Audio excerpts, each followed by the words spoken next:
എല്ലാവർക്കും എൻ്റെ പുതിയ വീഡിയോയ്ക്ക് സ്വാഗതം. ഇപ്പോൾ മലയാള സിനിമ എന്ന് പറഞ്ഞാൽ ലഹരിയുമായി ബന്ധപ്പെട്ടിട്ട് ഒരുപാട് ഇഷ്യൂസ് നടന്നുകൊണ്ടിരിക്കുന്ന ഒരു സമയമാണ്. ഇപ്പോൾ ഷൈൻ ടോം ചാക്കോയുടെ ഒരു ഇഷ്യൂ ഒക്കെ കഴിഞ്ഞിട്ടുള്ളൂ.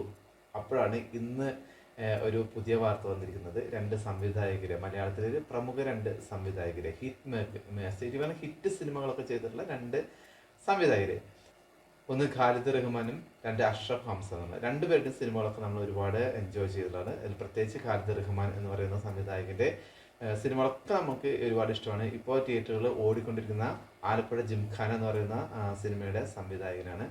രണ്ടാമത്തെ വ്യക്തിയുടെ ഒരു പടം ഞാൻ കണ്ടുള്ളൂ. ആദ്യ പടം അദ്ദേഹത്തിന് തമാശയായിരുന്നു, അഷ്റഫ് ഹംസയുടെ, പക്ഷെ ഞാൻ അത് കണ്ടിട്ടില്ല. രണ്ടാമത്തെ പടം ഭീമന്റെ വഴി, അത് ഞാൻ കണ്ടിട്ട് കുഞ്ചാക്കോ ബോബനൊക്കെ അഭിനയിച്ച നല്ലൊരു പടം കേട്ടോ. എനിക്ക് നല്ല ഇഷ്ടപ്പെട്ട ഒരു പടം. പക്ഷെ എന്താ ചെയ്യാല്ലേ, പടങ്ങളൊക്കെ അടിപൊളി പടങ്ങളൊക്കെ ചെയ്യുന്ന ആൾക്കാരാണ്. പക്ഷെ പേഴ്സണലി അവർ കഞ്ചാവിനും മയക്കുമരുന്നിനൊക്കെ അടിമയാന്ന് പറയുമ്പോൾ നമുക്കൊരു വിഷമം. കാരണം നമ്മുടെ മലയാളം മൂവി ഇൻഡസ്ട്രിയാണ്, അതിൻ്റെ പേരാണ് പുറമേക്ക് ഇങ്ങനെ കഞ്ചാവിൻ്റെ കാര്യത്തിലൊക്കെ ആയിട്ട് മോശമായി പോകുന്നത്. ഒരുപാട് സംവിധായകർ ഇപ്പം ഇതിനൊക്കെ അടിമയാണ്, നടന്മാർ അടിമകളാണെന്നൊക്കെ പറയുന്നത്. ഇപ്പോൾ ബൈജു കൊട്ടാരക്കര എന്ന് പറഞ്ഞ മുൻകാല ഒരു സംവിധായകനുണ്ട്, 90കളിലൊക്കെ സിനിമ ചെയ്തിട്ടുള്ള ഒരു വ്യക്തിയാണ്. അദ്ദേഹം എപ്പോഴും പറയുന്നുണ്ട് പ്രമുഖ നടന്റെ കുടുംബത്തിലെ ഒരു നടൻ, അതായത് ഇപ്പോൾ ഒരു ന്യൂജൻ നടനും അദ്ദേഹത്തിന്റെ ഭാര്യ ഇതിനൊക്കെ അടിമയാണ് എന്നൊക്കെ പറയുന്നത്. ഹൈബ്രിഡ് കഞ്ചാവ് എന്നൊക്കെയാണ് പറയുന്നത്. ഇതിനെക്കുറിച്ച് നമുക്ക് പ്രത്യേകിച്ചൊന്നും അറിയില്ല, കാരണം ഇത് ഒരു പലതരത്തിലുള്ള കാര്യങ്ങളൊക്കെ ഉണ്ടെന്നാണ് പറയുന്നത്. അപ്പോൾ എന്തായാലും മലയാള സിനിമ ലഹരി വിമുക്തമല്ല എന്ന് എല്ലാവർക്കും മനസ്സിലായല്ലോ. ഒരു എന്ത് ഇന്റേണൽ കമ്മിറ്റിയൊക്കെ വെച്ചാലും തന്നെ അതിനകത്ത് പ്രമുഖരായ സംവിധായകരാണ് ഇതെല്ലാം നോക്കേണ്ടത്. അവരെന്നെയാണ് കഞ്ചാവിന് അടിമ എന്ന് പറയുമ്പോൾ പിന്നെ നടിമാരായാലും മറ്റുള്ള യുവനടന്മാരൊക്കെ ആയാലും കംപ്ലൈൻ്റ് ഒക്കെ വരുമ്പോൾ ആരുടെ അടുത്താണ് പോയി പറയണത്? കാരണം ഒരു ക്യാപ്റ്റൻ ഓഫ് ദ ഷിപ്പ് എന്ന് പറയുന്നത് എപ്പോഴും സംവിധായകരായിരിക്കും. ആ സംവിധായകർ തന്നെയാണ് ഈ ലഹരിക്കടിമ എന്ന് പറഞ്ഞ് പിന്നെ ഒരു രക്ഷയില്ല മലയാള സിനിമയ്ക്ക്. ഇപ്പം എന്തായാലും അവർ ഫെഫ്കൊക്കെ അവർക്കെതിരെ നടപടി എടുത്തിട്ടുണ്ടെന്നാണ് പറയുന്നത്. ഇതെന്തായാലും സമഗ്രമായിട്ട് ഒരു അന്വേഷണം വേണ്ട ഒരു കാര്യം തന്നെയാണ്.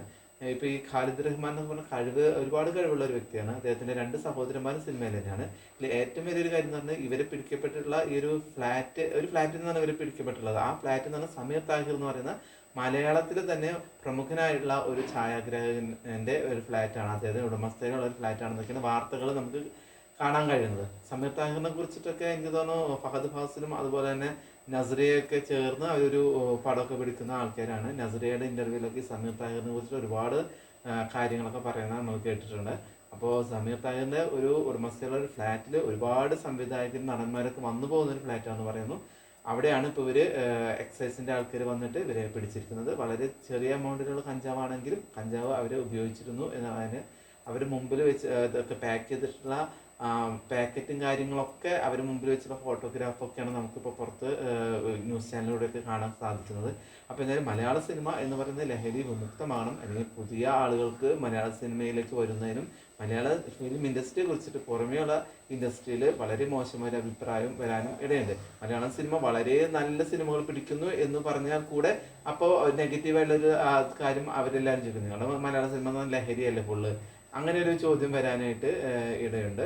പിന്നെ മലയാള സിനിമയുടെ മാറി വരുന്ന ട്രെൻഡ് കണ്ടാൽ തന്നെ അറിയാൻ പറ്റും. ന്യൂജൻ ഒരുപാട് ട്രെൻഡ് നമുക്ക് പഴയ തലമുറകൾക്ക്, പഴയെന്ന് വെച്ചാൽ ഒരു 90s 80s കിഡ്സിനൊന്നും അത്ര പെട്ടെന്നൊന്നും ഡൈജസ്റ്റ് ചെയ്യാൻ പറ്റുന്ന കഥകളൊന്നും അല്ല ഇപ്പോൾ വരുന്നുകൊണ്ടിരിക്കുന്നത്.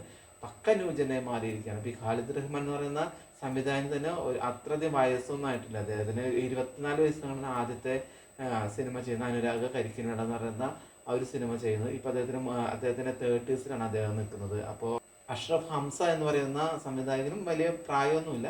അപ്പോൾ ഇതിന് ന്യൂജൻകാരാണ് ഇപ്പോൾ മലയാള സിനിമ കൊണ്ടുപോകുന്നത്. അവരാണല്ലോ പറയുന്നത് ഞങ്ങളാണ് ഇപ്പോൾ മലയാള സിനിമയെ എന്ന് പറഞ്ഞ പാൻ ഇന്ത്യ ലെവലിലേക്ക് വരെ എത്തിച്ചിരിക്കുന്നതെന്ന് പറയുന്നത്.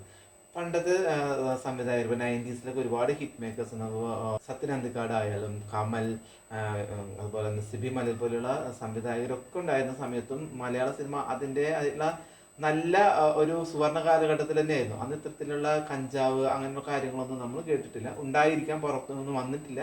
പക്ഷെ അത് നല്ല രീതിയിലാണ് പോയിക്കൊണ്ടിരുന്നത്. പക്ഷെ മലയാള സിനിമയുടെ ഒരു ന്യൂജൻ പ്രവേശനം വന്നതോടുകൂടി തന്നെ മലയാള സിനിമയിൽ എല്ലാവർക്കും ഇത് എന്താ പറയുക അറിയാവുന്നൊരു കാര്യമാണ്. ലഹരിയുണ്ട്, അതുപോലെ തന്നെ കാസ്റ്റിംഗ് കോച്ച് ഒരുപാട് നടക്കുന്നുണ്ട്, അതിനൊക്കെ വരുന്നുണ്ട്.